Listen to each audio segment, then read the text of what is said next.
Chief of Staff. Stavka has decided to bomb Berlin. This unexpected message interrupted my morning report by the fleet commander.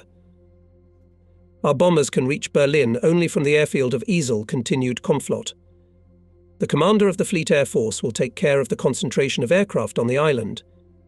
You are instructed to urgently organize the delivery from Kronstadt to the island of the necessary stock of gasoline and bombs, so that enough for 10 to 12 strikes on Berlin. Is the weight clear? Act, joyfully finished the commander. Stavka's decision to strike Hitler's lair Berlin we took with enthusiasm. We wanted to take revenge on the Nazis for all our sorrows. General M.I. Moskalenko came to the headquarters. We immediately began to calculate how many floating means would be needed. The operation was to be prepared in absolute secrecy. After discussing all possible options, we came to the conclusion that the most reliable to deliver the cargo on the base minesweepers. At the same time, we will let them go without special protection, so as not to attract the attention of the enemy. The minesweepers will go as they used to go, checking the fairways. All responsibility for the stealthy loading of barrels of gasoline and bombs was assigned to the Chief of Staff of the Kronstadt Naval Base, Captain 2nd Rank F. O.V. Zozulia. Unnoticed by the enemy, our bombers flew to the island airfield and began to prepare for the task. Meanwhile, minesweepers under the command of young but already shelled officers, including Senior Lieutenant N. S. Dibelov, came to Kronstadt, took the cargo and immediately went on a return voyage.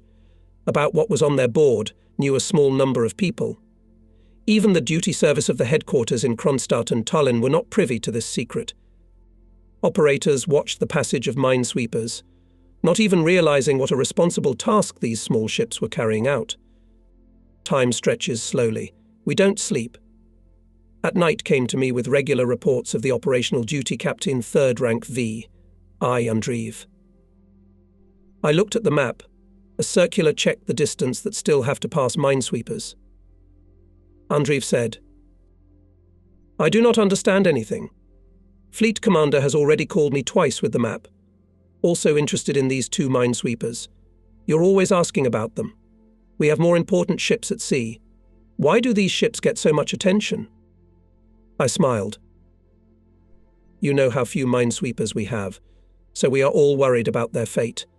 Please continue to report all incoming reports at once." I do not know whether Andreev was satisfied with my answer, but he did not ask any more questions. At dawn, the head of the rear calls me. "Well, how is it?" As if everything is all right, I answer him. "Then I'll go and lie down." We understood each other perfectly. And when I read the report at 8.00 we gave the anchor, it seemed to me that I even heard the solemn rumble of the anchor chain in the Bay of Isel. I fly through the steps to the Komflot. He is sitting at the working map and smiling broadly. He already knew everything. Now it was up to our glorious Baltic pilots. Lieutenant General of Aviation Zhavoronkov arrived from Moscow to help us in organizing the strikes. Between August 8th and September 4th, our DB-3 bombers, under the command of Colonel E.N. Preobrazhensky at night, in difficult weather conditions 9 times struck Berlin. Dozens of heavy bombs fell on the fascist capital, for Hitlerites a complete surprise. At first they thought that it was the work of the British, so it was said in operational reports of Hitler's Reich. But the British immediately refuted this message. Their aircraft did not fly to Berlin. The Nazis realized that the bombers were Soviet. Taking off from Isel, the bombers went over the sea at high altitude, broke through several belts of anti-aircraft defense, and dropped bombs, causing explosions and huge fires. Not a single one of our aircraft over Berlin the enemy failed to shoot down. These strikes were of great importance. In the days when fascist troops were approaching Leningrad and Moscow, Baltic naval pilots bombed the very den of the fascist beast. This gave new strength to our people, strengthened hope. Now our pilots reach Berlin by air, but there will be a time when we will get there by land. And the situation near Tallinn was getting worse. On August 8th, the enemy came to the sea and surrounded the city from the land. All routes to the east were cut off. No more steam engine horns were heard. The station square was deserted. The streets are empty. No more suburban buses to be seen on them. It's as if the entrance gates to the city have slammed shut. The already narrow streets became quite gloomy. No lights in the evening. Patrols were marching along the sidewalks, stamping their steps. Tallinn was turning into a military camp. Barricades and shelters were hastily built on the outskirts. The rumble of heavy gun salvos often rolled over the hushed city. The batteries of the island of Egna and the cruiser Kirov are firing, supporting with their fire the units fighting near Tallinn. The 10th Infantry Corps of the 8th Army is fighting hard. It suffered heavy losses, was deprived of equipment. Now there are only 16,000 soldiers left in the corps, tired, exhausted by continuous fighting. Corps Commander Major General N.F. Nikolaev came to us. He looked at our map of the situation near Tallinn with a long, hard look, silently made some measurements with a circular. Leaving the map, the general studied the information about the composition of our forces and their location. He was most interested in the artillery of the fleet. At last he rose, throwing his pencil on the table. Well then, we'll fight. We only need to strengthen the positions of our defences. Tallinn is surrounded. It became obvious that all the forces of land defence must be united in one hand. The military council decided to create the headquarters of the land defence of the city on the basis of the headquarters of the air defence of the fleet. Major General Zashikin took command of the defence of the main base. To organise the interaction of artillery ships with the coastal defence, appointed deputy commander of the defence of the main base. This post was entrusted to the flagship artilleryman of the fleet, Captain First Rank N.E. Feldman. First of all, it was necessary to create a clear and very mobile organisation of fire control of more than 80 guns of various calibre from 100 to 300 millimetres. And we must give credit to N.E. Feldman. Under his leadership, artillerymen and communications fleet in a very short period of time created special lines of artillery communication with the defence units. For all mapped positions were made passports, and the targets were numbered. At the front line were deployed 12 correction posts, 5 of them mobile. In all this was a great merit of the flag officer of the squadron, Captain First Rank Segoyan. Having received requests from army units, ships and coastal batteries immediately opened fire. Clear centralised system of fire control of the fleet justified itself in all respects, proving to be survivable, reliable and, most importantly, very mobile. Fleet headquarters also introduced a new disposition of ships in the roadstead, which facilitated fire on the shore and made more reliable air defence of ships. To support the coastal section of the front east of Tallinn in the area of Kara Laht and Kolga Laht bays, a division of gunboats operated. Here were the most persistent battles. The enemy tried to break through to the city from the east along the coast to cut us off from harbours and ships. The fire of 130mm guns of gunboats under the command of Captain Second Rank N.V. Antonov quickly cooled the ardour of the fascists. Especially cannon boats Moscow and Amgon were shooting skillfully. Hitlerites at once realised what kind of force it is our artillery ships. Fascist aviation frantically bombed the boats, but the sailors successfully repelled the attacks of Junkers, and on August 14th the Moskva even shot down one of the enemy bombers. Life has shown that just as in artillery, required centralised management of all means of combating mine danger. Rear Admiral Y.F. Rawl reported to the Military Council his proposals. They were accepted. August 10th formed the headquarters of the Fleet Mine Defence. The head of mine defence of the fleet was appointed Y.F. Rawl. He was subordinate not only minesweepers, but also that part of the light fast-moving forces, which put mines on the skerries under the very nose of the enemy. Mine defence headquarters brought order and clarity to the actions of all mine-sweeping forces in the movement of convoys and even escorting submarines. Ensuring that submarines went to sea and returned to base became increasingly difficult. Previously, the boats followed the Suela Vein Strait between the islands of Dago and Isle. But the enemy scouted this way and every time tried to track down our boats here. Therefore, in August we trawled a new deep water fairway in the southern part of the Gulf of Finland. On August 6th, an escort of 5 base minesweepers and 5 small hunters safely met the submarine C-8. In the sea and led to the base, although on the way the minesweepers caught 14 enemy mines. This mine bank at the entrance to the fairway was quite fresh. Fortunately, it was quickly eliminated. Escorting and meeting submarines were engaged in the headquarters of the head of submarine navigation Captain First Rank Stetsenko and head of mine defense Rear Admiral Rawl. With their participation, dozens of boats were held.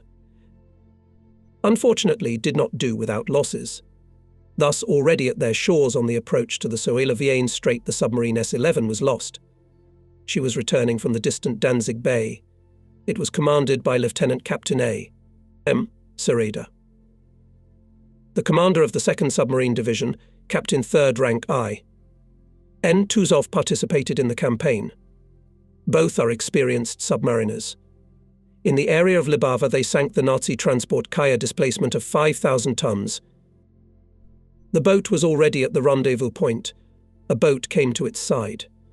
And at that moment there was an incredible explosion, and the boat sank. The severely wounded commander, several officers and sailors were picked up from the water and brought to the base. As it later turned out, the S-11 was killed by a magnetic mine explosion. A few days later, Stetsenko told me that 3 more sailors from the lost boat had just arrived in Tallinn. I had already stopped being surprised by such fantastic cases, having become convinced of the ingenuity and courage of our people. So I only asked, "Where did they get out from?" "From the bottom of the sea." "Exactly." It turned out that in the aft compartment of the sunken boat remained 4 sailors, Komsomol Torpedoist Senior Red Fleet N.A., Nikishin, Electricians Red Fleet A. V. Maznin, V. Mariev, and Commodore Red Fleet V. Zinoviev. They were in total darkness. The water was arriving. It reached the sailors already to the chest. The submariners decided to go out through the torpedo apparatus, but there was a torpedo in it. Sailors, and this time helped ingenuity and excellent knowledge of technology. Nikitin in the darkness found a flexible hose, and the air from the spare torpedo transferred to the battle tank of the torpedo apparatus. After much labor, torpedo fired.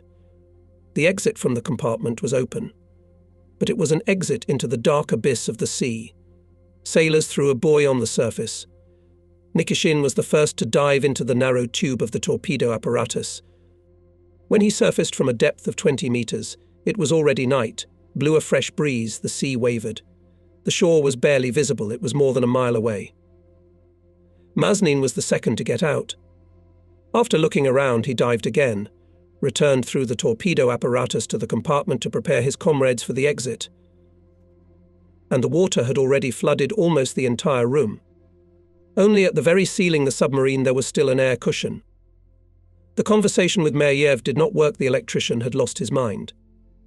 Having explained to Zinoviev how to behave on the ascent, Maznin surfaced, but the difficult journey took away all his strength.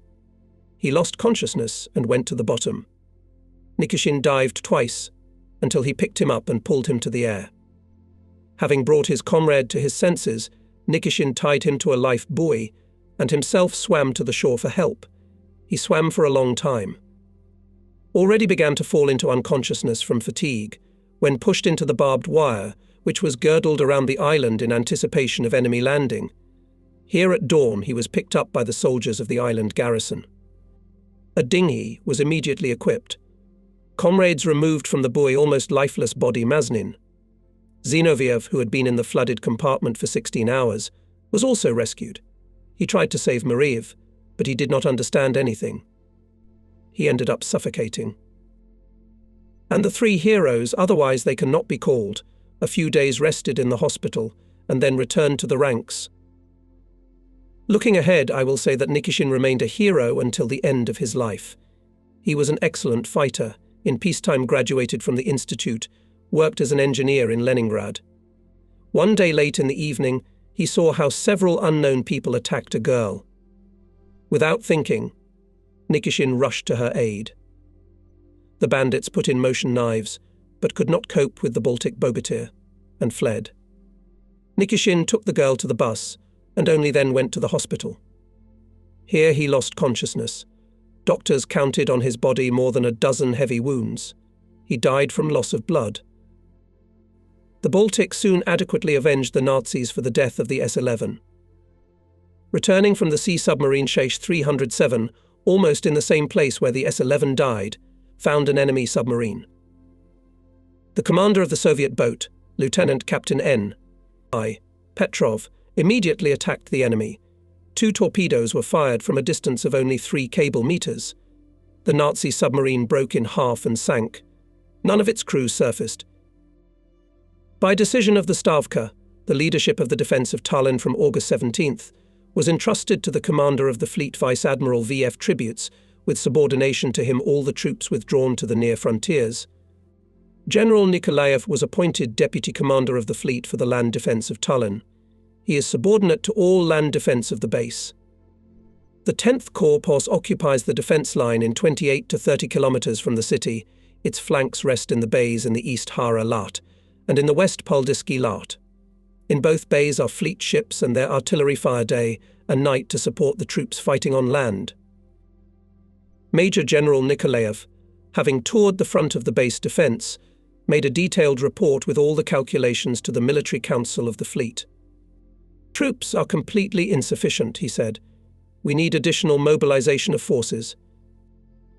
He was certainly right, and that is why the new formation of units from sailors began urgently. The Central Committee of the Estonian Communist Party was of great help to us. It launched energetic political work among the Estonian population. An appeal in Estonian appeared to the workers, peasants, and Estonian youth. All the enterprises of Tallinn switched to work for the needs of defense. The workers of the city formed an Estonian regiment. The workers of the ship repair shops and arsenal built a railway battery of naval guns in a matter of days, and the Estonian shipping company built 2 armoured trains in its workshops. At the Kopli factory, the production of 55mm mortars and mines for them began. All this greatly increased the power of our fire, political department of the fleet.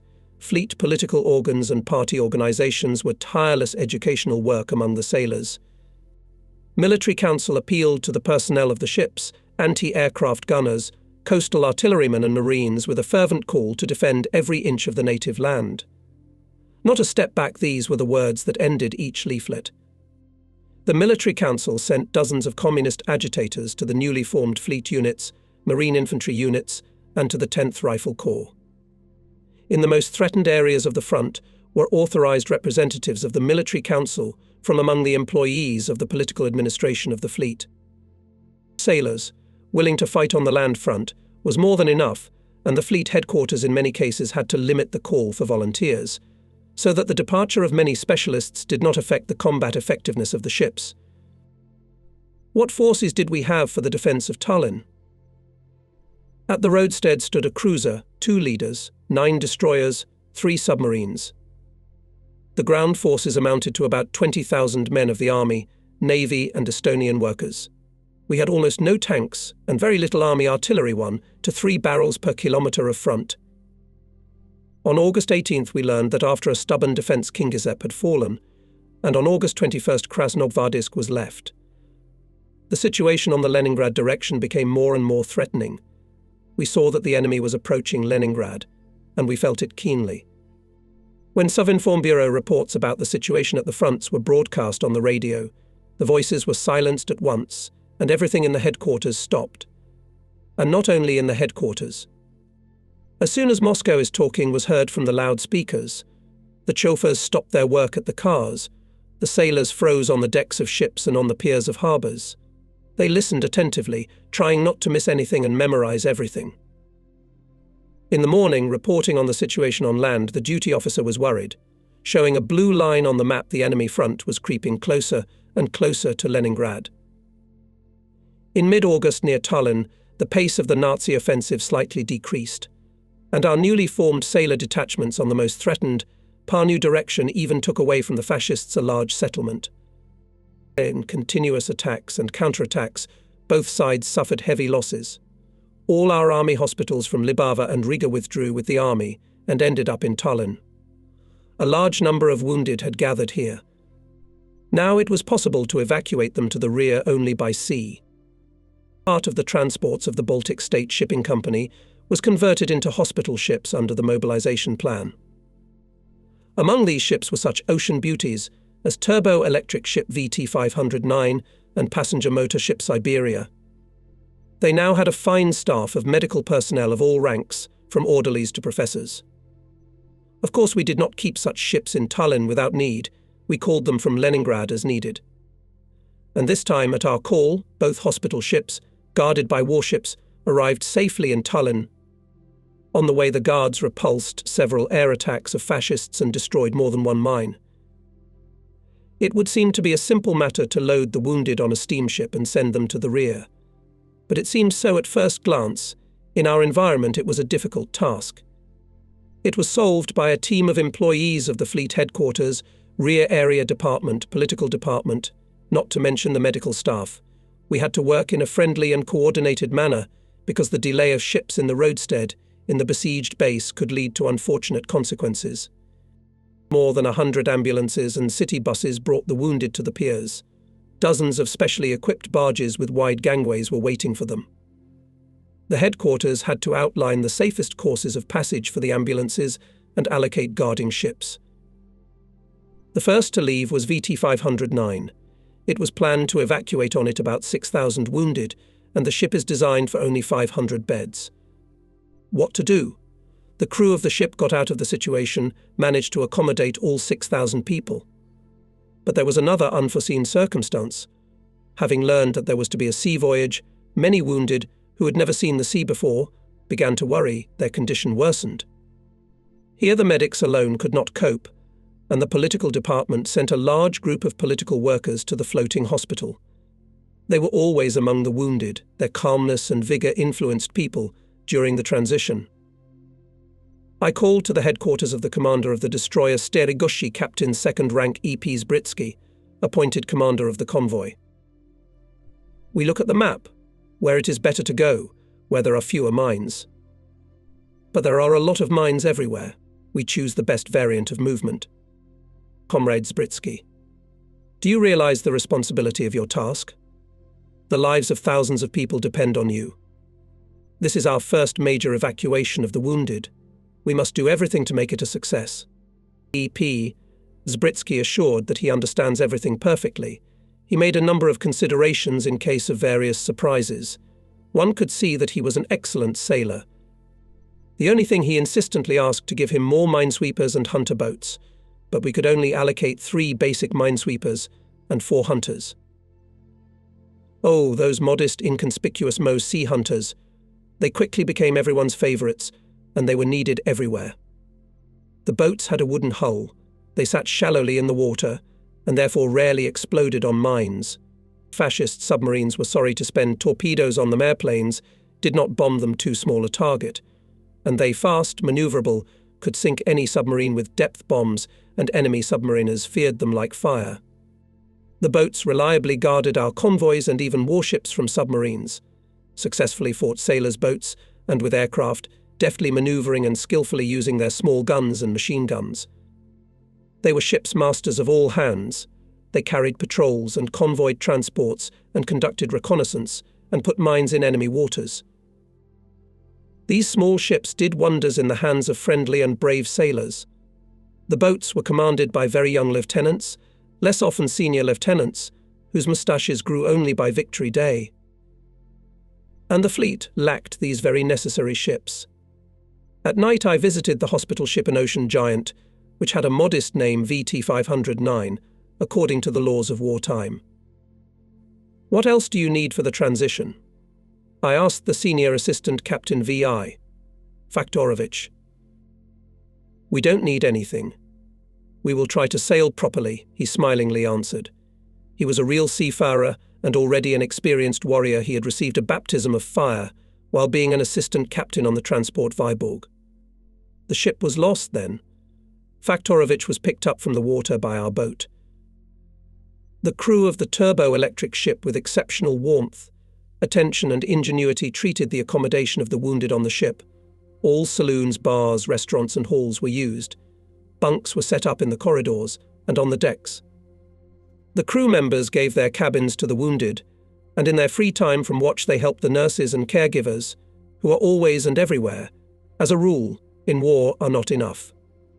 Sailors affectionately and carefully treated the soldiers with tea, cigarettes, corrected bandages, tried to ward off fear of the sea with jokes. The loading of the wounded was organised without noise and delays. Of course, everyone, starting from the Komflot, showed concern. After all, the enemy airfields were very close. That's why in the darkness you could hear the bass of General Moskalenko, who demanded from the sailors speed and skill. The captains of tugboats were especially hard hit. Moskalenko knew many of them by name and patronymic, shouting into a megaphone. "Ivan Nikolaevich, how long are you going to dance here? It's not a circus. Take the barge and set sail." The old captain commanded hoarsely, tried to explain something, though everything was clear. The experienced sailor was simply afraid to approach the barge sharply, to hit it inadvertently in the side, and thereby cause trouble to the helpless people lying on the stretchers. At dawn, the convoy left the bay. The attention of the entire surveillance and communication service, the headquarters in Tallinn and Kronstadt, was concentrated on these ships. Fascist scouts appeared more than once over the sea, but the bombers did not show themselves. They were operating near Leningrad. But here the posts began to report that in the area where the convoy is moving, heard explosions. Komflot immediately calls me on the phone.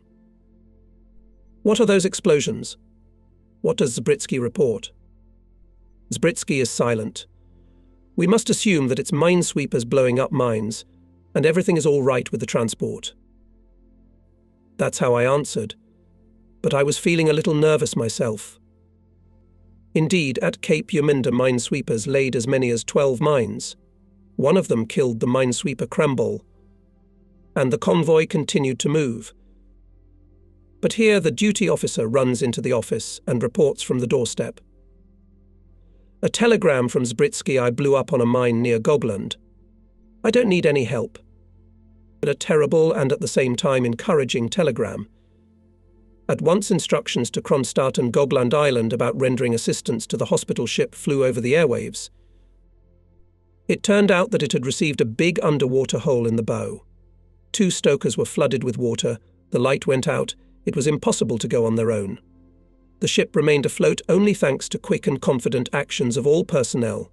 Medical personnel, political workers and sailors of the ship were able to calm the wounded, did not allow destructive panic. The mechanics turned on the emergency lighting. I was told about the heroic behavior of many nurses, and first of all, Anya Korenko and Nina Belova. They did not leave the wounded in the most difficult moments, saved the lives of dozens of soldiers who, alarmed by the explosion, tried to rush overboard.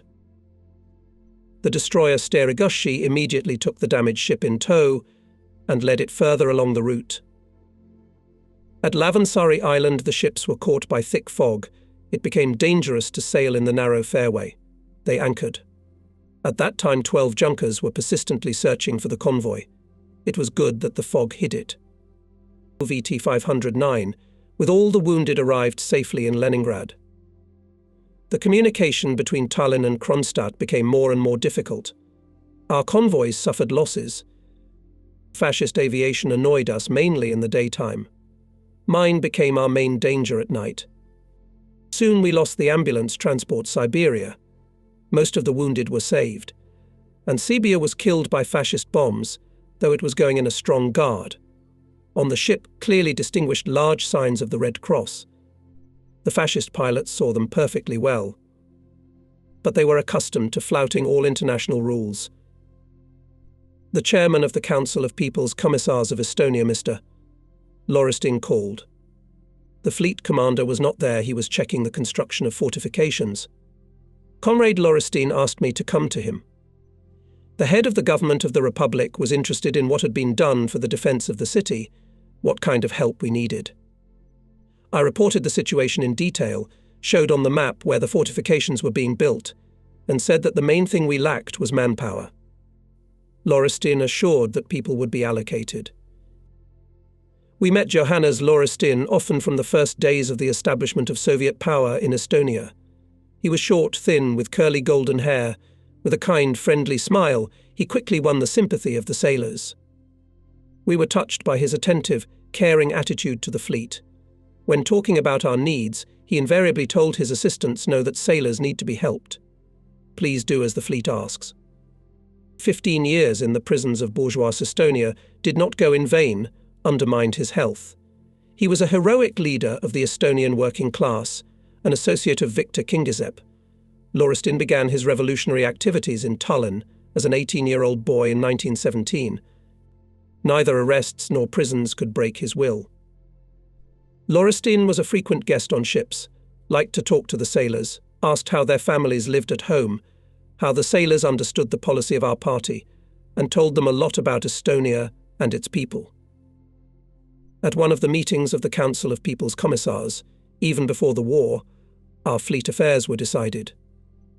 Vice Admiral Tributes was in Moscow, and I, together with a member of the Military Council G.M. Yakovenko, was ordered to represent the Baltic Fleet at this meeting. It was about the territory for the construction of a communications centre and an airfield. At first I was afraid that we would not succeed. The issues of land alienation were not so easy to solve. But soon my fears began to melt away like spring ice flakes. Some big chief from the apparatus of the Council of People's Commissars objectively, but coldly and indifferently reported what and why the fleet was asking for, what and why it could not be given.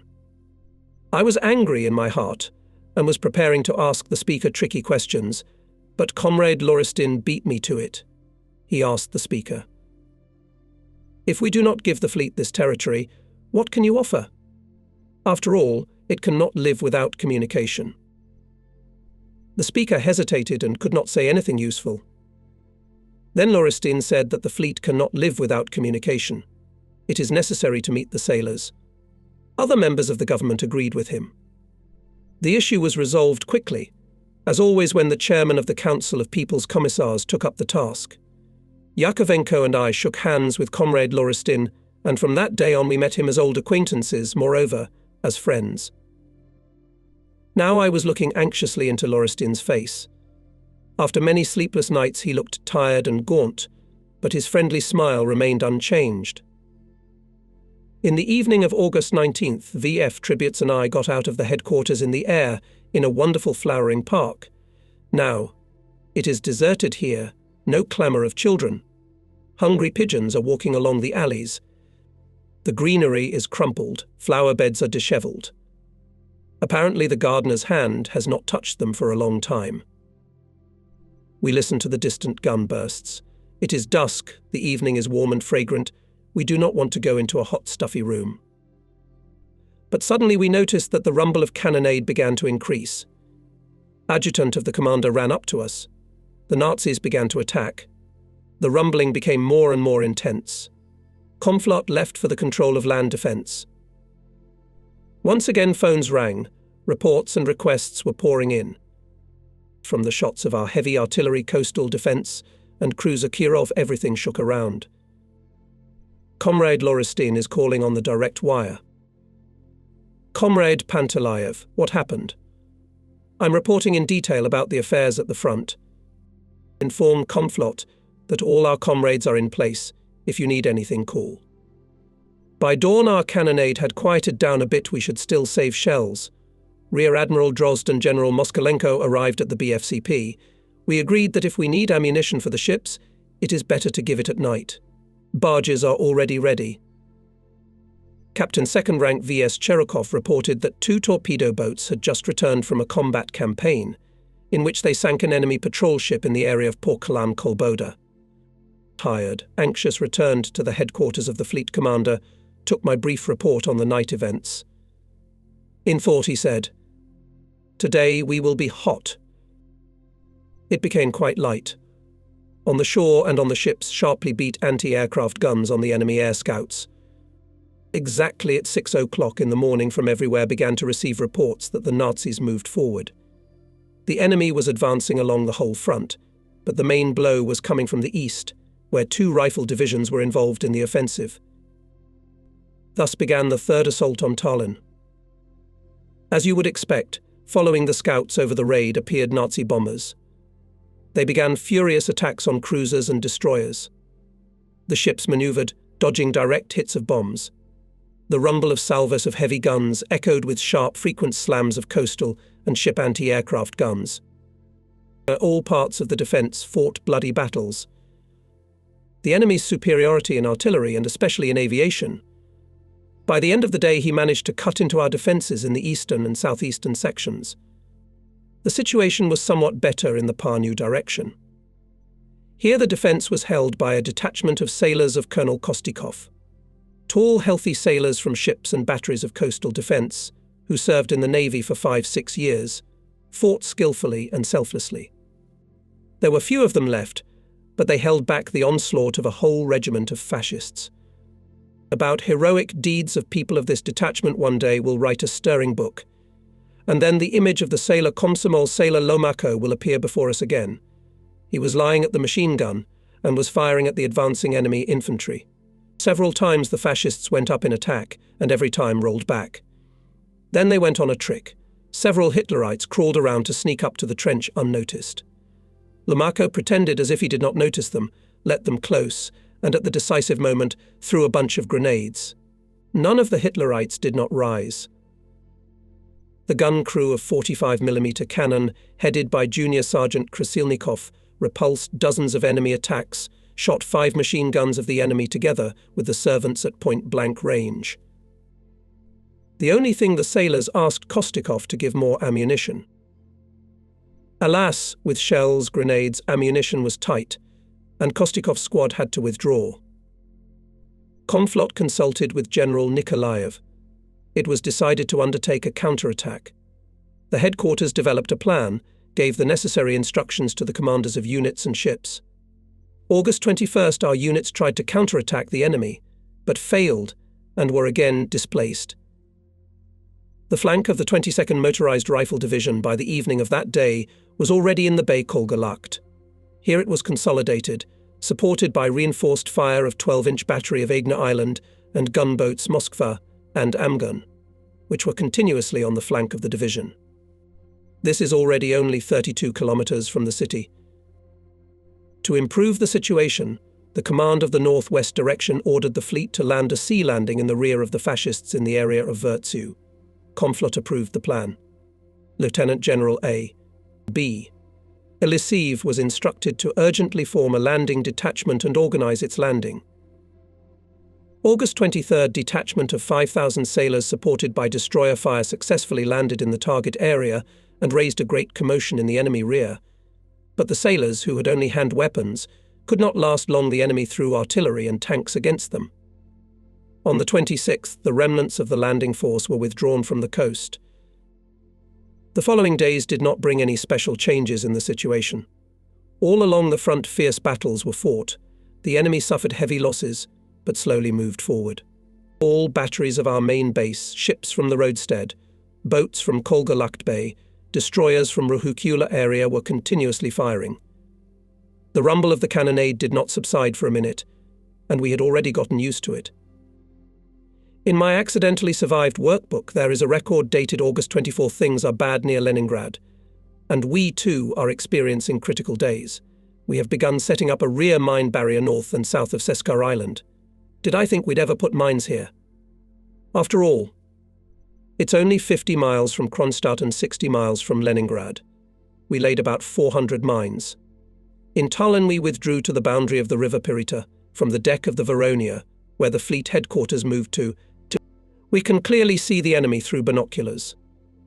Detachment Kostikova 16 kilometers south of Poldiski. Ships and coastal batteries rumble all day long, with all their calibers. Reports about daring raids of our armoured trains, built by the workers of Tallinn, remained in memory.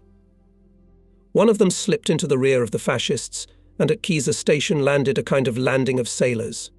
They destroyed a division of fascists and captured many machine guns. Armoured trains caused panic in the ranks of the enemy, destroyed firing points and destroyed tanks.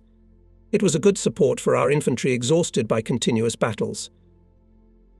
The cruiser Kirov, the leader Minsk, all destroyers and submarines to the accompaniment of heavy coastal defence guns are firing and day and night.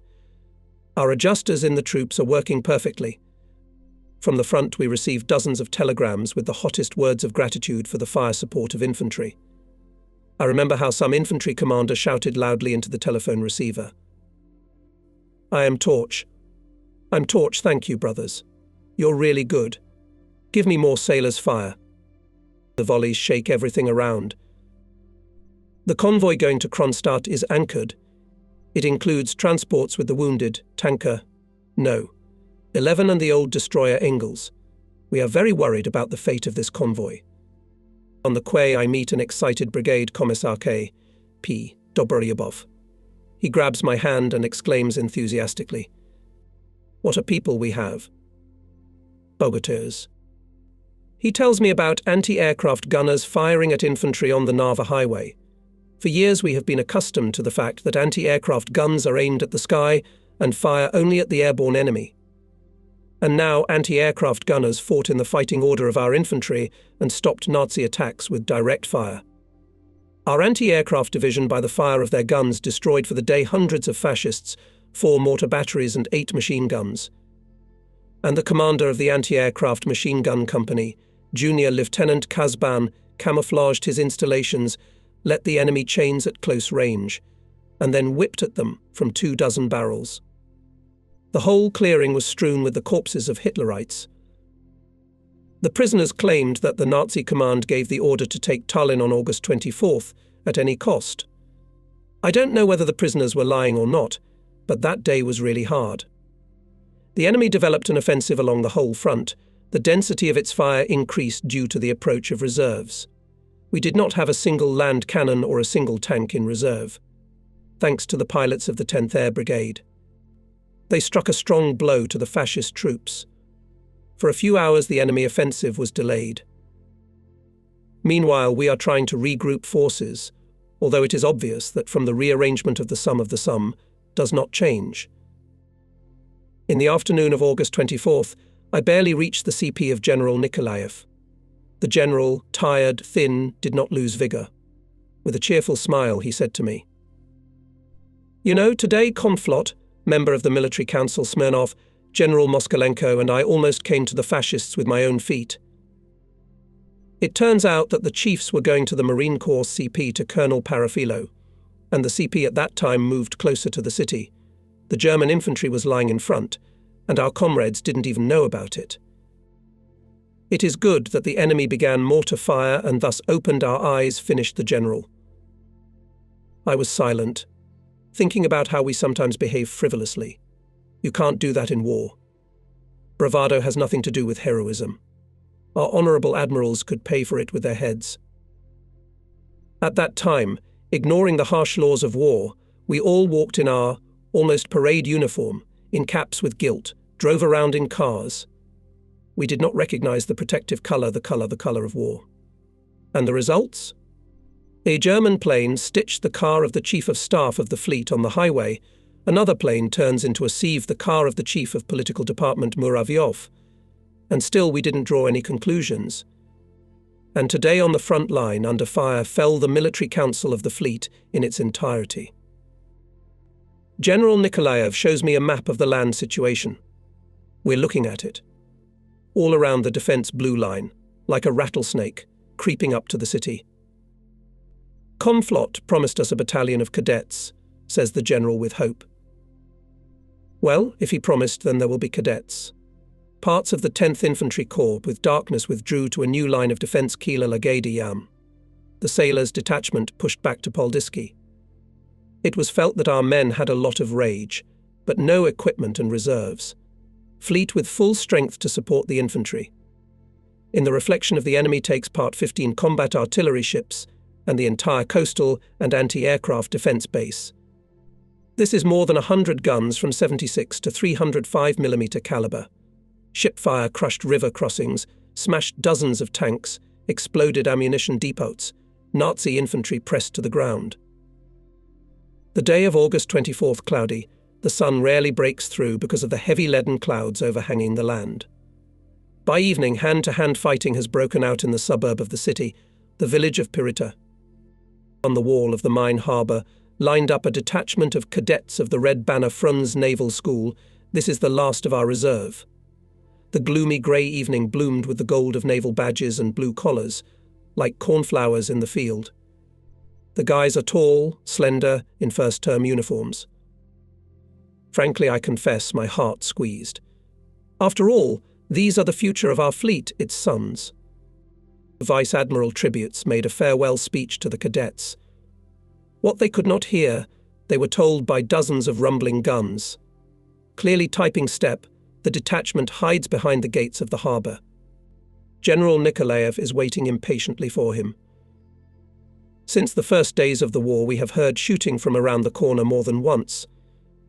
Estonian Kate's lights and other creeps did not miss an opportunity to sting us. These splinters and traitors pretended to be the people. It is hard to think of a blacker lie. The peoples of the Baltic states have forever tied their fate to their great homeland, the Soviet Union. Thousands and thousands of Latvians and Estonians, shoulder to shoulder with the soldiers of the Red Army and Navy, fought heroically at Libava and Riga, and now together with us defend Tallinn. In the newspaper Communist for August 9th, 1941, we read the Communists and Komsomol members of Latvia are now fighting on the battle line for their socialist motherland at Tallinn. Workers from Riga are showing examples of courage and heroism. Indeed, the first Latvian independent Latvian Rifle Workers Regiment, consisting of communists with the special Komsomol company attached to it, fought against the Nazis, starting from Riga itself. Today the regiment was defending the approaches to Tallinn near the village of Keila. The regiment commander Comrade Libert reported that 12 attacks were repulsed during the day. For 6 days the regiment defended Nome station, but having no tanks and artillery, suffered losses and by evening was forced to retreat. The Estonian Workers' Regiment, in the formation of which Comrade Lauristin took the most active part, fought no less stubbornly. By the evening of August 24th, communication with Colonel Kostikov's detachment was cut off. We knew that he was retreating to Poldiski. As it turned out later, the fascists had surrounded the sailors with large forces. Colonel Kostikov led his men to the breakthrough. They fought hand to hand, who could do anything with rifle butts, knives. Sailors told that Ivan Grigorievich Kostikov was wounded, but he continued to command. He was supported under the arms, and he, with a nagan in his hand, went ahead of his eagles. In the attacks, many sailors died. The colonel's strength ran out, and he fell down. None of the sailors were left next to him. Seeing that there were only fascists around, Kostikov continued to shoot back and left the very last bullet for himself. Those who managed to break through to Poldiski were now commanded by Colonel Suchurin. And here the sailors held on to the last, literally closed the way of the enemy to Poldiski with their chests. On the night of August 24th, the commandant of Aidna Island reported the fascists broke through to Vimsi Peninsula. And this is already the shore of Tallinn Bay. The state of emergency was created, and that's why the military council decided to transfer all personnel of the fleet institutions to the ships at night, leaving only duty service on the shore. An alarming, tense night. The Germans are 10 kilometers from Tallinn.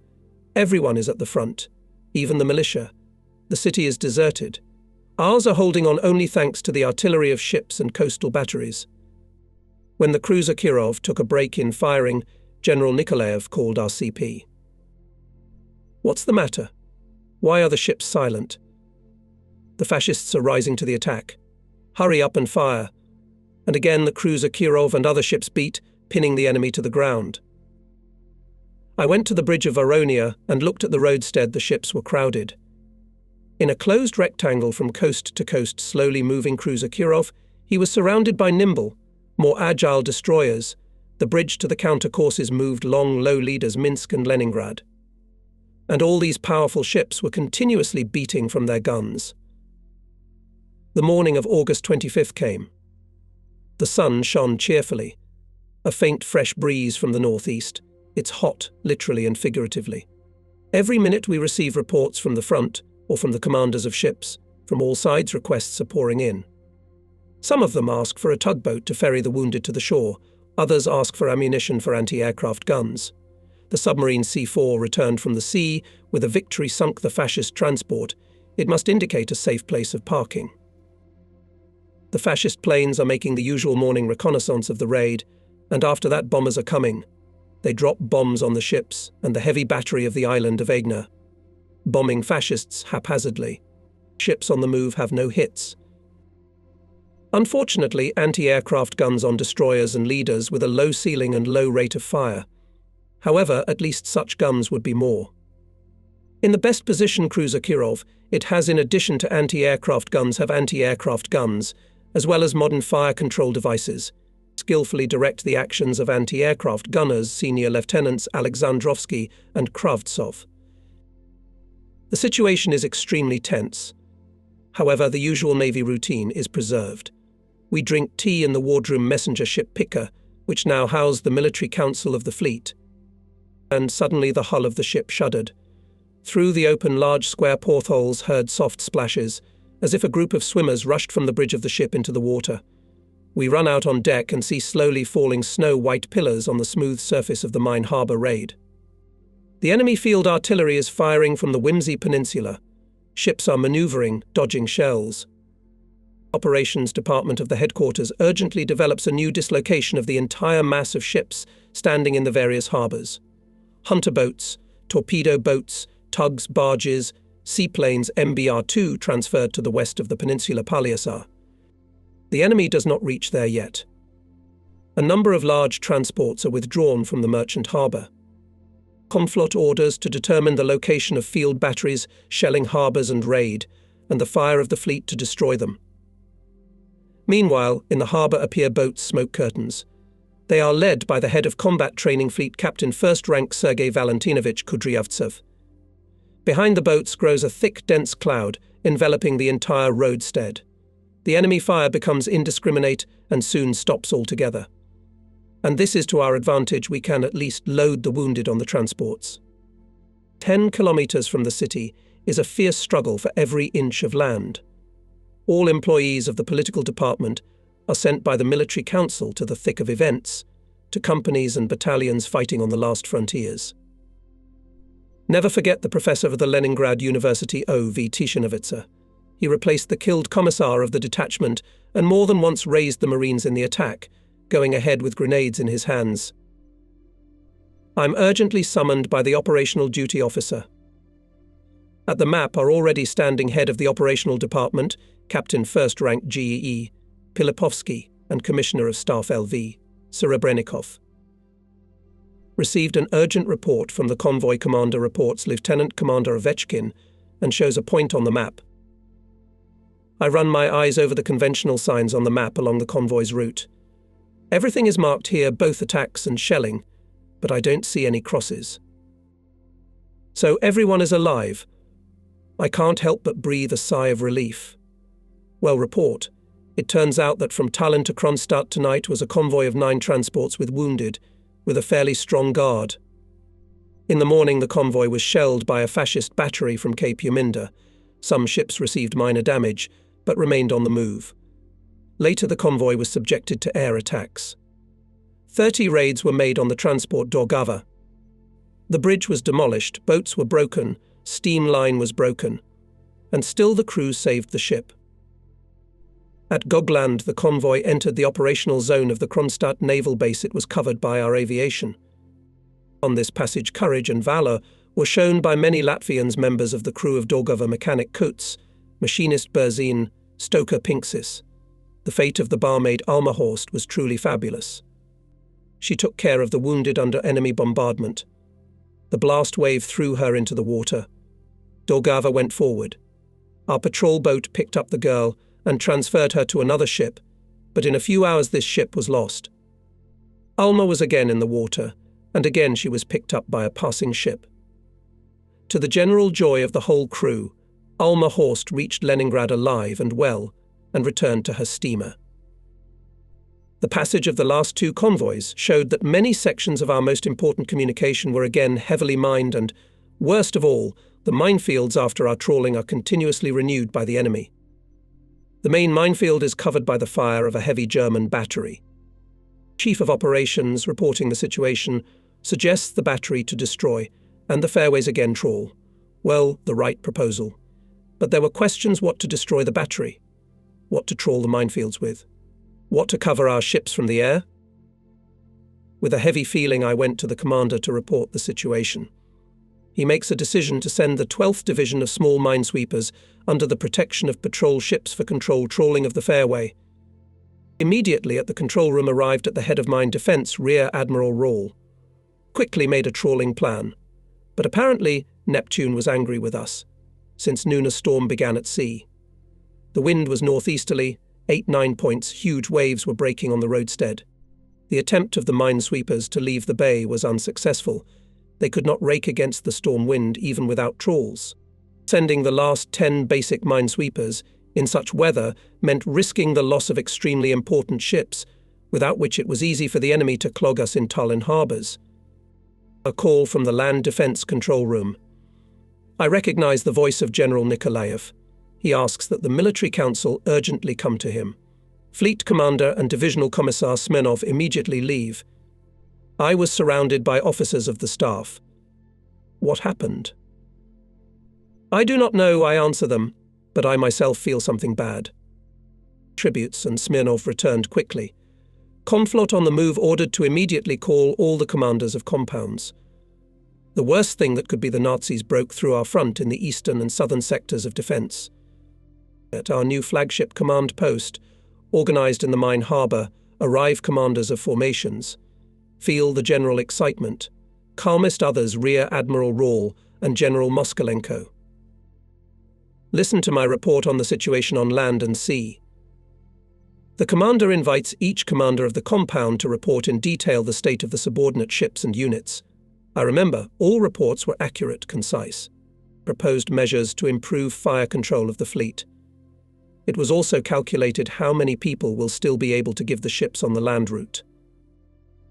All in one voice said that the soldiers perfectly understand the complexity of the situation and are ready to fulfill any task of the command. The Military Council decided to make some rearrangement of ships on the roadstead in order to take them out of enemy fire and to strengthen the assistance to land units. In particular, all gunboats and patrol ships were to approach the shore and, if necessary, to fire direct fire at the enemy. In the evening, after a short pause, the shelling of the raid began again. Nikolai Alexeyevich, don't you think that the candles on the roadstead have become bigger and more solid? I asked Captain First Rank Pitursky. No sooner had we clarified what caliber the enemy was firing than a shell hit the stern of the cruiser Kirov. Pillar of flame, black smoke, thick and resounding explosion. All this appeared somehow instantly and disappeared behind the smoke screen put by the gunboats. We with the Conflot went to the cruiser to find out what kind of help the ship needed. Fortunately, no one was killed, only shrapnel lightly wounded a few people. But the deck on the south and aft rooms were badly torn apart. The fire was quickly extinguished. The ship did not stop firing at the enemy. The very fact of shelling the ships with field guns of 152mm caliber indicated that the enemy was very close to the harbour. Apparently, he pulled up artillery in the suburbs of the city. The raids on the ships continued until just after dark. On the overland route, the battle continued into the night. Our reserves were long gone. There was nowhere else to retreat. There is also nothing to order soldiers and commanders understand the situation and stand to the death. August 26th, 6 o'clock in the morning. At night we beat off strong attacks on the city. The enemy changed tactics to infiltrate small groups in the suburbs. All airfields are occupied by the enemy. Our aviation flew to the east. The fleet and the city are under bombs and shells. The beautiful Pirita is burning. Other suburbs are burning. Big fires in the city itself. Barricades and barricades are being built on the approaches to the harbours. Smoke everywhere. The fire of ships and coastal batteries does not stop for a minute. Our BFC in Mine Harbour is under fire all the time. This is my last cursory note made in Tallinn. The fighting has not stopped all night. There are fires in the city. Thick smoke is billowing. Machine gun fire is heard. The fascists are already on the outskirts. Early in the morning of August 26th, we receive an order from the Stavka evacuate the main base of the fleet, troops to bring to Leningrad to strengthen its defence. Everything that cannot be removed, destroy. The task is clear, but we have so little time at our disposal. In one day we must prepare the entire fleet for the crossing. That's more than 100 pennants. During that time the troops must withdraw from the front, which means we'll need some cover. It is necessary to load tens of thousands of people and the most valuable property on the ships to work out the route and the plan of transition. We will have to go through the narrow Gulf of Finland, the southern and northern shores of which are already in the hands of the enemy, who has positioned their airfields and batteries on them. We cannot count on the fleet cover fighters. All our airfields are already occupied by the enemy, and 24 Fleet Hawks flew to the east. The Military Council gathered commanders of compounds. It was decided on the evacuation of the base to announce to people in the afternoon of August 27th, just before the start of loading it is necessary for secrecy of the operation.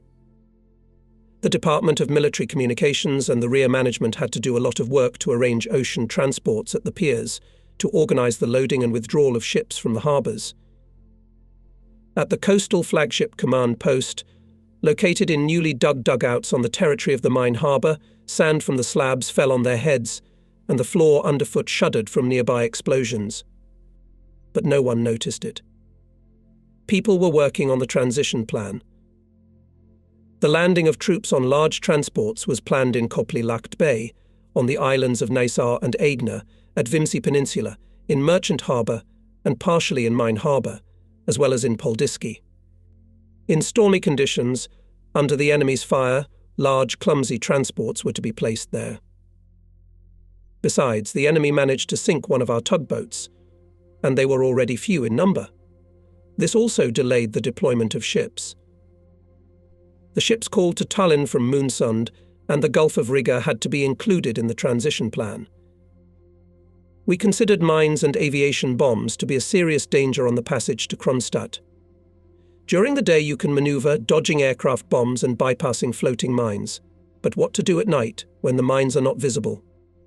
The opinion is unanimous: the main minefield of the enemy on the meridian of Cape Uminda to force during daylight hours. Comflot agreed with this proposal, approving our calculations. The operational department of the headquarters argued about what general course to go to the fleet. Most of all heated miners and navigators' connections. Miners proposed to immediately trawl the fairway at least to the island of Gogland, using all seaworthy minesweepers, and then trawled fairway to furnish milestones. This, of course, would be the best. But such an operation would take several days. Where to hide dozens of transports with people and property for this time? Finally, the enemy, having discovered without any difficulty our covered fairway, in the first night could again throw mines on it, or move a dozen of our trawling ladders to direct the ships directly to the mines, to guard the trawled fairway. But where could we get so many patrol ships? The navigators suggested that the fleet should take a much more southerly course, close to the coast. It was thought that there were fewer mines there. But the southern shore is in the hands of the enemy. He can pull up here all his artillery. Any ship, at least temporarily lost course, will be here, of course, shot and sunk. In addition, the southern part of the bay is navigationally more difficult for deep-sea transports. Here they will be deprived of the opportunity to maneuver freely when dodging enemy aircraft bombs. Besides, this way is much longer. Our large transport ships have never sailed on it, and for their captains this is a completely new, unfamiliar route. The Military Council approved the plan of the fleet's transition along the general fairway of the Gulf of Finland. Along that route, which we have already spent 223 convoys between Tallinn and Kronstadt since the beginning of the war. There were many logical, theoretically correct proposals, but their authors, unfortunately, hovered in the clouds. For example, it was recommended, just before the fleet's departure, to make powerful airstrikes on all enemy airfields in the Baltic and Finland, as well as on the bases of the fascist fleet in the Finnish Skerries. Well, it was a good idea. But there was a question how to strike the fleet these powerful blows, where to take the strike aviation. After all, in those days Comflot aviation was not disposed of. Moreover, even the chief of the northwest direction could not allocate a dozen fighters to cover the fleet at the transition in daylight. After all, the fate of Leningrad was being decided, and we ourselves were rushing to his aid. No matter how hard it was for us, but not a single plane, not a single gun could not be diverted from the defence of Leningrad. The fleet had to rely on its own forces and break through to the east. That was the decision of the Military Council. We distributed all transport and auxiliary ships into 4 convoys.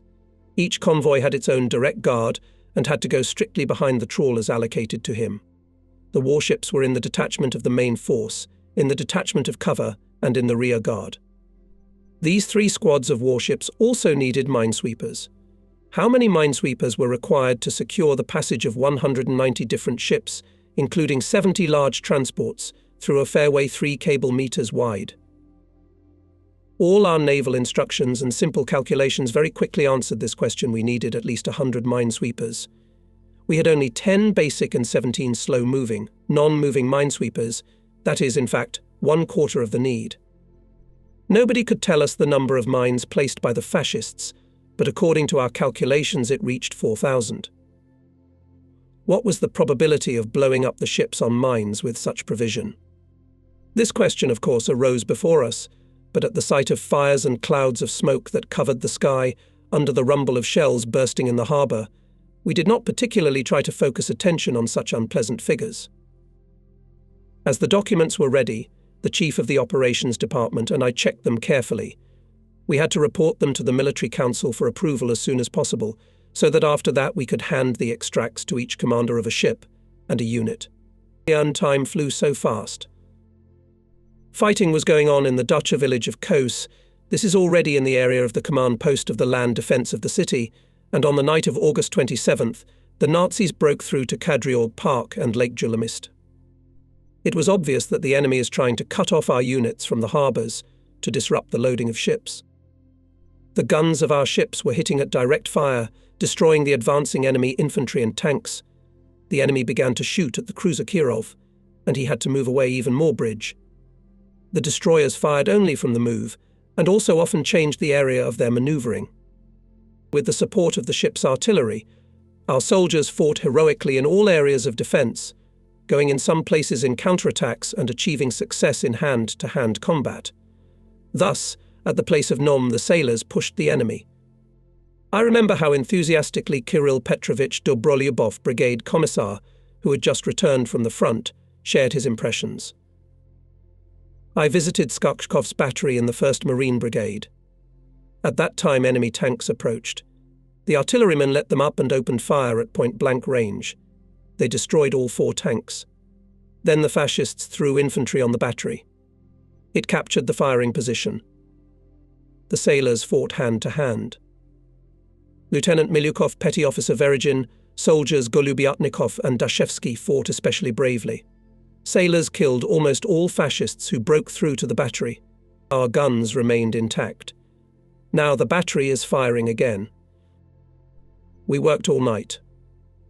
On August 27th at 11 o'clock the plan of the breakthrough of the fleet from Tallinn was finally approved and brought to all personnel. Sailors and soldiers explained we are leaving Tallinn in order to beat the fascists under the walls of Leningrad. At 16 o'clock, loading on transports began. The enemy intensified fire on the wharves. Soon loading in the merchant harbour became impossible. Then the transports were transferred to Bykhaskaya harbour. The history of the Russian Navy knows examples when the fleet perished together, with its base. It was so in Sevastopol in 1855, and in Port Arthur in 1905. In Tallinn, neither the army nor the navy were going to perish. They were not defeated. By order of the Supreme Command, having preserved their forces, they should move to fight in a new direction, to defend the cradle of our revolution, our native Leningrad. I also remembered another, quite recent. On December 9th, 1940, the British in North Africa went on the offensive against the fortified point and port of Sidi Barrani, defended by the Italian army. A day later, by the evening of December 10th, 40,000th Italian garrison surrendered, considering resistance futile. Later we learned that on February 15th, 1942, the British surrendered to the Japanese naval base Singapore. The fortress had a huge garrison, stationary batteries of large caliber, airfields. And yet, 73,000 soldiers and officers, 28 generals, led by the commander-in-chief of the British Malaya troops, unconditionally capitulated. And 3 months later, in the same year 1942, we learned that the British surrendered to the Nazis in North Africa their naval base Tobruk. The base was defended by 2 army corps with 700 tanks, 30,000 British soldiers, and officers surrendered as prisoners. Already everything was different. Not a single platoon of soldiers, and not a single serviceable gun we did not leave the enemy in Tallinn. Everyone knew that a difficult and dangerous path awaited us. I talked to dozens of soldiers in the harbour during landing hours, looked hundreds in the eyes. The men were tired, but I didn't see a shadow of confusion. Calm faces. Faces of people who realized that they had done their duty. People understood that we were going to defend Leningrad, that we had already helped the defenders of the great city, delayed the enemy near Tallinn for almost 2 months, drew 5 divisions, 3 of them coming from near Leningrad. The fascists threw themselves into furious attacks. By evening, the merchant's harbour was under mortar fire. Heavy fires started in the port. There was already no telephone communication, and I decided to go to the harbour in search of one of the large transports, which for some reason had not yet stood under loading. Together with the Ordinarian, we rushed in a gazik. The city was shrouded in smoke. In some places we jumped literally through the wall of flames. Once amazingly clean sidewalks were covered with rubble and broken glass. Now and then there were burned cars, broken streetcar wires hanging from tilted poles. Past the burning buildings fly into the port. The enemy is firing mortars at the piers from the side of the monument Rusalka. It is unknown from where bullets whistle. The impression is as if the whole port is on fire. To our joy, there were no ships in the harbour. The captains showed reasonable initiative and took them out from under fire. Tanks with oil were broken. A sea of fire was spilling all around. The trunk of a sunken floating crane was sticking out of the water. The air was hot and stuffy. To give the troops the opportunity to withdraw from the forward positions, our artillery in the evening opened a hurricane fire, and specially designated units went into counterattack along the entire front. Here they did not spare shells. The fascists trembled and even fell back. At 21 o'clock began the withdrawal of our troops from the last positions. The troops stretched in a long line to the harbours. Smoke screens, put by boats, reliably covered the landing, which took place leisurely, without noise and commotion. People were tired. They had not slept for several days, and having got on the transport, immediately stretched out anywhere on the deck and fell asleep with a bogatir's sleep. Destruction of military facilities of the base began. I stand on the bridge of the Veronia and see explosions in the arsenal, in many military warehouses. Smoke of fires, the terrible roar of raging flames. The signalman reports covering the Minsk we look indeed. Minsk stopped firing and sharply turned away. The destroyer soon also stopped firing. Around it there was a solid fence of bursts. My heart clenched. Did something serious happen just before the exit? 10 minutes later, a joyful semaphore from Rear Admiral Drozd on Minsk. 2 guns are slightly damaged, on Skory 2 hits of small caliber shells. Both ships are in service. A sigh of relief escaped us. Commandants of the landing in the harbours, and on the piers we appointed officers of the staff and political department. The most dangerous thing now is to allow traffic jams on the burning streets, on the docks. It is no joke to load many thousands of fighters on the ships. Landing everywhere was organised. Our commandants deserve a lot of credit for this. In the Merchant's Harbour Military Engineer of the 3rd rank Guliev, in the Mine Harbour Military Technician of the 2nd rank Shalepin, in Bekhorovskaya and the Russian Baltirsky Plant Battalion Commissar Pospeshin and Senior Lieutenant Bezrukov. All day long I was on the walls of the mine harbour, meeting and directing to the berths small groups of wounded, representatives of fleet and Estonian institutions, solving small misunderstandings on the spot, giving necessary orders through the liaison officers who were with me. It was too late to hope for telephones. Broken wires were lying under our feet. Here comes a young lieutenant of the Marine Corps. His head is bandaged. The bandage is soaked with blood with him, a group of wounded soldiers. In the officer's hands is a note, Copley locked, but that's not here at all. The lieutenant explained that they were travelling in trucks. On the square in the column the enemy stuck several shells. The front cars caught fire. His group decided to follow on foot, and here they reached. I ordered the commandant of the landing lost not to return, but to send to the headquarters ship Veronia. This sea beauty, once a steamship of tourist passenger line Riga-Stockholm-Helsinki, stands here at the pier, swaying slightly anti-aircraft gunners in helmets sit at the guns and periodically open fire on the appearing planes, on the Veronia loaded fleet headquarters and political department. Officers have already settled in the cabins. Here comes down the gangway NG, Mikhailovsky, our naval writer. He waves to me from afar and smiles affably, as if he is in the Black Sea port climbing on the deck of a resort ship running on the line Odessa-Batumi. By 24 hours, Veronia takes its place on the roadstead.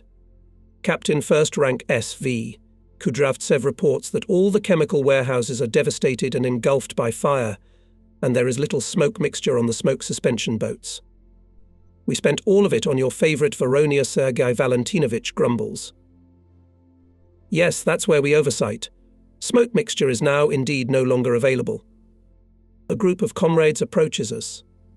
The fleet commander is with them. I say hello to Loristin, chairman of the Council of People's Commissars of the ESSR. Here are the People's Commissars and members of the Central Committee of the Communist Party of the Republic. We exchange impressions of the day. Fleet commander informs Loristin that the troops have broken away from the enemy and landing on transports is normal. Mine bursts are approaching the pier. Having accelerated the farewell, we divorce our passengers on the boats that will take them to the ships standing on the roadstead. A little later, at dusk, we saw off the chairman of the Presidium of the Supreme Soviet of the Republic, the famous Estonian poet I. Var is. As soon as the loading was over, we pushed the transports to the roadstead to their designated parking places near the islands of Naisar and Aidna. The weather did not improve. The storm roared, the wind pressed the ships firmly against the walls.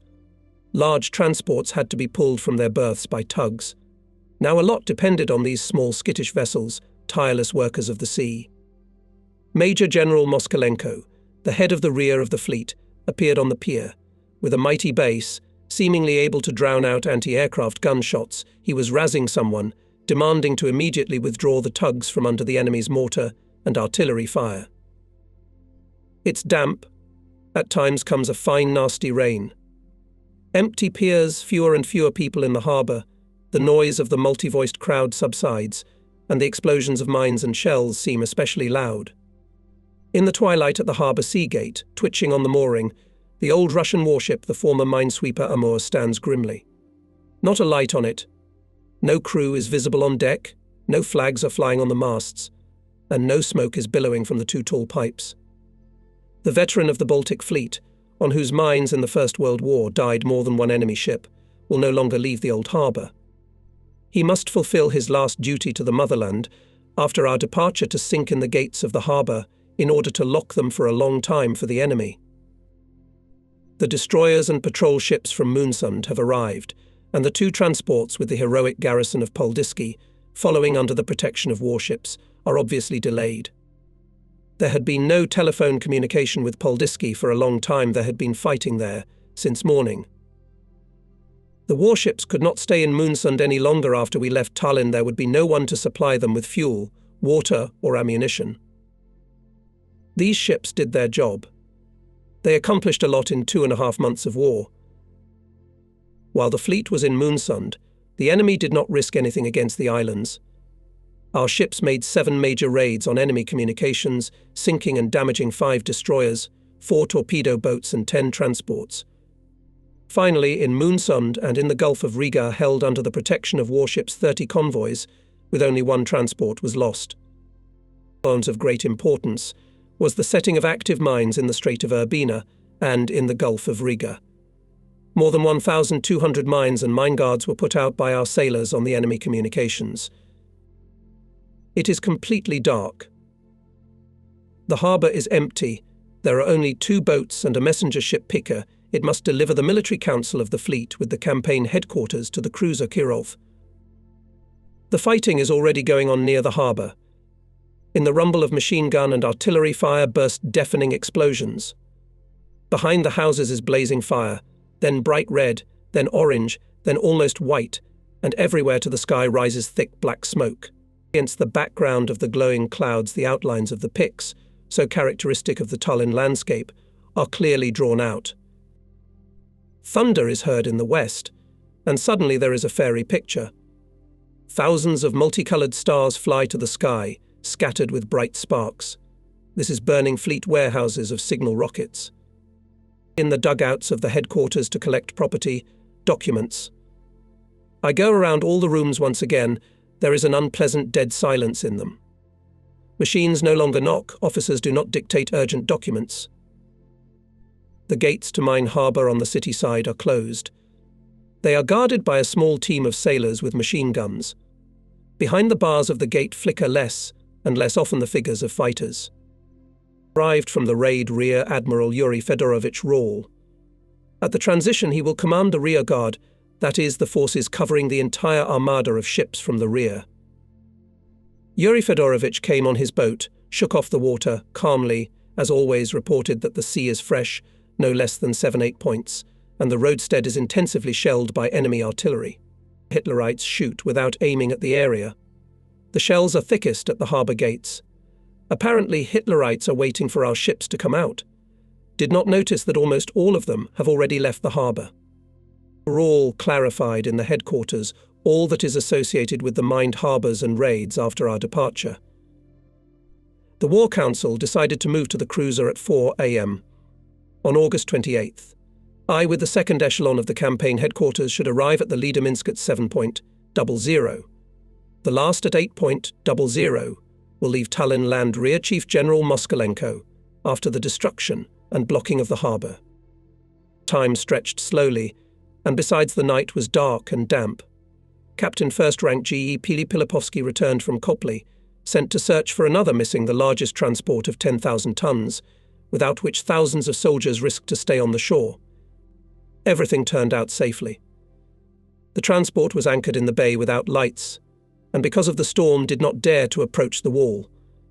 It was waiting for tugboats, and they could not find it for a long time in the darkness. That was the whole incident. Pilipovsky returned back through the whole city under the whistle of bullets, through smoke and cinders. The enemy was almost at the gates of Mine Harbour. Smoked, all in soot, Grigory Efimovich calmly reported. Everything is in order, loading ends. But to return to the harbour I had lost all hope. The streets are blocked by barricades. You can't understand where they're firing from. At night the fire on Mine Harbour stopped. The fascists failed to shoot down our covering units. Now we are pulling them to the piers and loading them on ships. Landing everywhere went well. The ships took from the shore more than 23,000 people, as well as about 66,000 tons of various cargoes. By dawn the whole fleet was at the roadstead.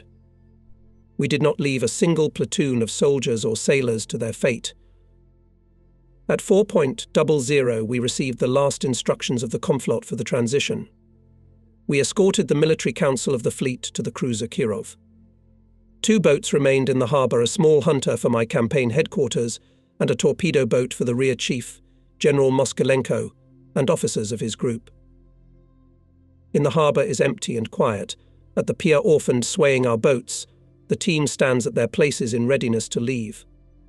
No one else returns from the city. It's slowly getting light. At 7.00 we bid a friendly farewell to General Moskalenko. The boat takes us to the Leader Minsk. According to the plan of the campaign, I am the first deputy commander and commander of the cover detachment. The campaign staff is headed by my deputy captain first rank Nay Pitursky. With us, Commissar of the Fleet Headquarters, Brigadier L.V. Serebrennikov. At the roadstead is fresh. Before reaching the warm, cosy cabins Minsk, we all got pretty wet, as the boat is strongly buried, and it often covered the wave. Here and there were water candles, shells of fascist artillery fell.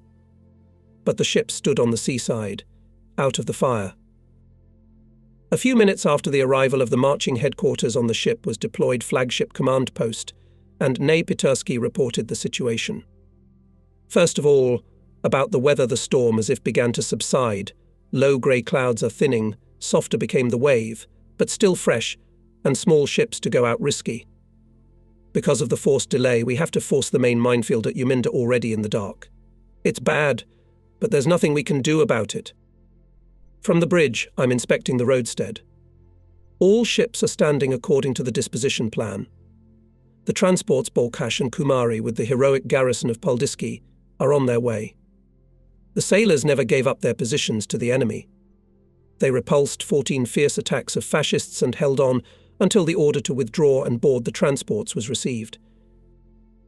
How pleasant it is after several sleepless nights to have a good wash and enter the shining, clean cabin compartment of Minsk, to sit here in the circle of officers of the headquarters and the ship.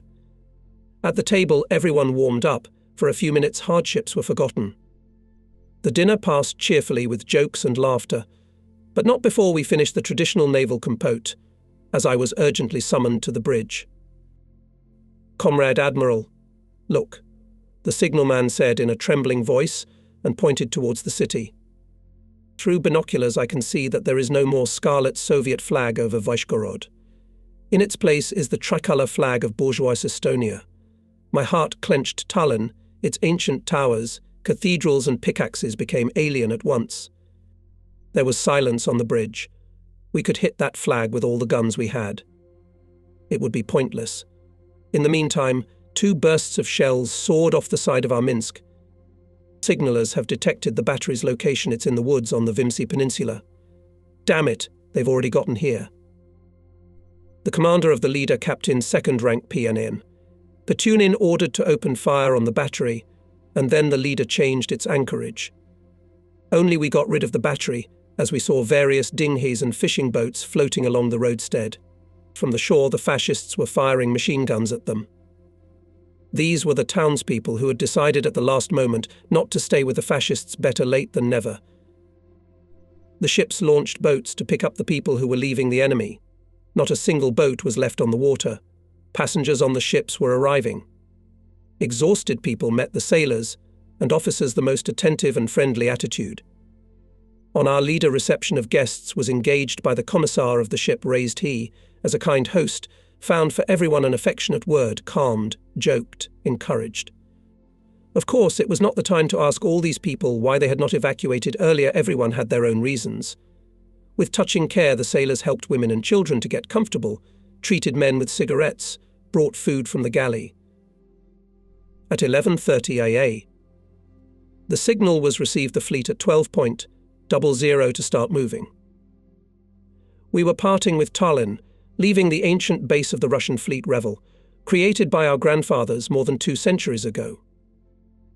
Probably different thoughts and thoughts possessed people, but one thought we had in common: to return to this roadstead sooner. Aren't we leaving early? No, it was impossible to hold Tallinn any longer. Heroism and dedication were not enough. There's a limit to everything, including human fortitude. Tallinn's garrison didn't even have one full-blooded division. There were neither tanks nor field guns. In 24 hours, the Nazis would have stormed the city, and its defenders would have been mercilessly massacred. This would have been a betrayal of our heroic fighters and the local inhabitants. The decision of the Stavka to evacuate was correct. Organized withdrawal of troops to a new battlefront has never been considered a defeat in the history of the war. The fleet had to pass the narrow Gulf of Finland, 321 kilometers. During 250 kilometers, both coasts were occupied by the enemy, and 120 kilometers of the way were densely mined. On both banks there were enemy airfields, batteries of medium to heavy caliber, and in the skerries behind 100 islands lurked submarines and torpedo boats. Naval science requires that each operation should be provided with various forms of preliminary impact on the enemy. But life has made its merciless adjustments. Want, do not want, but it is necessary to go to the breakthrough, and as soon as possible, even if without air cover, without the necessary number of minesweepers, without preliminary strikes on the enemy's fleet and aviation. The first convoy began moving at 12 hours and minutes. 9 transports with troops, auxiliary ships and 3 submarines were covered by 5 slow-moving Izhora, 5 boat minesweepers and 5 hunters. The core of the escort was a modern at the time of the destroyer Svirapi, strong enough for sea combat and very weak to fight with aircraft. The convoy was commanded by an excellent sailor, Captain 2nd rank Nikolai Georgievich Bogdanov. From the high bridge of the leader we watched how the big clumsy ocean transports turned around and slowly built up in the keel behind several pairs of minesweepers, which seemed to be toys in front of them. There was no room on the decks of the transports, all filled with men, waving their arms and caps as they passed the formation of warships. Signalman minute-by-minute reports. Comrade Commander, the Voronia has dropped anchor. Kazakhstan has dropped anchor. The report about the penultimate ships of the convoy, which had not yet had time to lay down at the exit gate of Tallinn, was drowned out by a strong explosion. Everything went silent on the bridge. Binoculars were directed to the place of a big splash in the head of the convoy. A mine had exploded in the trawls of the first pair of minesweepers. It interrupted the trawls and delayed the movement of all the convoys. On the bridge someone said grimly, "Here we go." The water column settled, and we saw that the ships were intact. The mine exploded at the entrance gate, where more than one ship had passed a day ago, and many times trawlers with trawls had passed. Apparently we're dealing with magnetic mines. Their fuses are set to a certain multiplicity. They react not on the first and not on the second passage of ships or trawls over them, but on the 10th, maybe on the 20th. At 14 hours and minutes, a small convoy no. 4, consisting of 9 different small auxiliary vessels, self-propelled special barges and tugs, began to unanchor. All of these small vessels were also full of men. The convoy was guarded by 2 hunters and 9 gunboat minesweepers. It was commanded by Captain 3rd Rank Glukovtsev. At 15 o'clock, 2 fascist reconnaissance planes passed over us in different directions at a very high altitude. The ships began to fire anti-aircraft guns, but the planes disappeared in the clouds. Now, from minute to minute wait for dive bombers. I ordered the ships of our detachment to play the battle alarm. By this time the wind had almost dropped, the wave was calming down. The sounds of the bugle were heard all over the roadstead. Anchored convoy number 2, 10 large transports and auxiliary ships, 8 slow-moving and 8 boat minesweepers and 4 more warships. The convoy is commanded by the commander of the division of gunboats, Captain 2nd Rank Antonov. And after another 20 minutes moved, and the largest convoy number 3. It includes 10 transports and a tanker. Accompany them 4 hunters, rescue ship, 4 boat and 4 slow minesweepers. Later 2 transports with the garrison of Poldiski were included in this convoy. The convoy was commanded by an old sailor, Captain 2nd Rank Jansen. The roadstead was deserted, the ships went northward, and in the distance, on the horizon, turned eastward. The fleet moved along the narrow fairway. On both sides are islands, shoals, sandbanks, which are so rich in the Gulf of Finland. Maybe the enemy has already managed to sow mines all our long way. The transports are already far away, and General Moskalenko's subordinates are still operating in the mine harbour. The piers and the last warehouses have been blown up. The old Amur and 3 schooners are sunk in the harbour gates. Ships rearguard under the leadership of Rear Admiral E.F. Rawl, under enemy fire, began to mine the harbour. The patrol ship Beria laid individual banks of mines in Kovlilak Bay, and Surop Strait Sneg and Cyclone laid mine banks at the entrance to the roadstead, and the minesweeper Vainlow mined the merchant harbour and the inner Tallinn roadstead. In total, more than 100 different mines were laid out. Despite the Nazi fire, our ships were not damaged. The mines, according to the German admirals themselves, caused the enemy a lot of trouble. During the occupation of Tallinn, several fascist ships were blown up and perished on the roads and in the harbours. At 16:00 anchored the main forces of the fleet. Behind 5 base minesweepers went cruiser Kirov under the flag of Komflot, followed by the leader Leningrad and destroyers, submarines and other warships. In total, the detachment of the main forces numbered 25 pennants, in addition to rescue and icebreaking ships. Quickly built in a marching order, the ships caught up with the convoys and covered them from airplanes with their anti-aircraft fire. At 17 o'clock, it was our turn, the covering squad. The commanders of the ships had long been waiting for the signal to take off the anchor. Everyone was already on the bridges, and the tank crew with bosuns at the spires. No sooner had the signal of Buka on the flagship reached the place than all the ships started to work the spires, and the anchor chains rumbled. Leader Minsk, destroyers, submarines built in a keel column, and went after the 5 base minesweepers. In total, there were 20 warships in the covering detachment. Rare splashes from the fall of enemy shells were left behind and lost against the background of smoke and fire on the shore. The outlines of the city paled. Only towers, pickaxes, and the Russian cathedral were still distinguishable.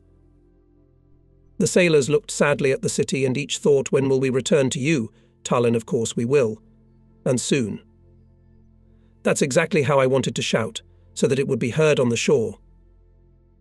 We were sailing at 12 knots behind the minesweepers. I stood on the bridge and looked at the keel column of destroyers. How beautiful were these ships! They went, raising snow-white storms. Hardly had the group of ships equalled the island of Egna with its old 12-inch turret batteries as there were explosions. With the fleet gone, we no longer needed the batteries. Before our eyes, the gun turret suddenly flew up over the forest, stayed in the air for a second, and crashed down with a crash into a bowl of fire. Then all was silent. Only above the forest slowly rose to the sky thick black smoke. The explosions on the islands followed one after another, their powerful roars angrily proclaiming that we were leaving nothing for the enemy but stones and ashes of fires. The smoke on the islands closed off the city from us. We saw through binoculars how some ship approached the island, apparently for subversive parties. The sailors from Tallinn left with a clear conscience. They had conducted 549 firings, releasing 13,000 shells on the enemy's head. The fleet sent more than 16,000 sailors and commanders to the land front. These shock detachments, together with the army units, delayed the Nazis near Tallinn for more than a month. The Germans boasted to the whole world that they would be in Leningrad on July 21st, but on August 28th they occupied Tallinn, having withdrawn 3 infantry divisions from the Leningrad direction. Several compounds of fascist aviation were also transferred here from under Leningrad. Many Hitler's airplanes silenced their engines forever near Tallinn. More than 100,000 soldiers cost the fascists the capital of Estonia. Dozens of tanks dotted the fields on the approaches to the main base of the fleet.